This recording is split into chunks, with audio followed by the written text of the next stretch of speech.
So that's kind of the wrap up from here, but let's get a better sense of what's going on there. Because if you think about it, almost exactly 7 years ago, Hurricane Katrina was taking really a similar path toward New Orleans.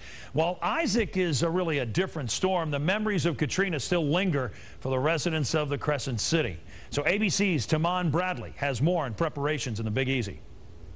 Good evening, Steve. Isaac is picking up speed, hovering over the Gulf of Mexico with winds of 70 miles per hour. Here in New Orleans and other parts of the Gulf Coast, they're expecting as much as 18 inches of rain.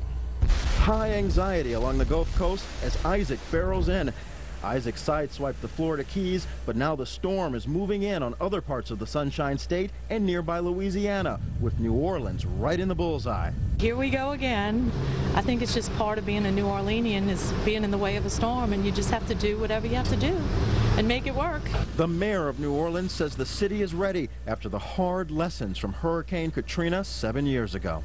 There is nothing that this storm is going to bring us that we do not believe that we are prepared to handle. A state of emergency has been declared in 4 states. More than 5,000 National Guard troops are standing by, ready as Isaac's winds steadily increase.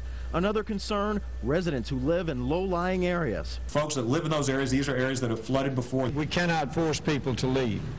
However, we strongly recommend that take place. In Florida, the Keys avoided a direct hit, but the state is not out of the woods. In the Panhandle, they're expecting tropical force winds and flooding. A number of flights in and out of the Gulf Coast have already been canceled. The New Orleans airport, it's not even going to open tomorrow. In New Orleans, Taman Bradley, 9 News. Steve, back to you. Hey, Taman, thanks very much for the update. So again, we'll have more as we go through the show here of what's happening with Isaac and the latest, anything else that develops. We'll talk about our own forecast, guys, in just a couple of minutes.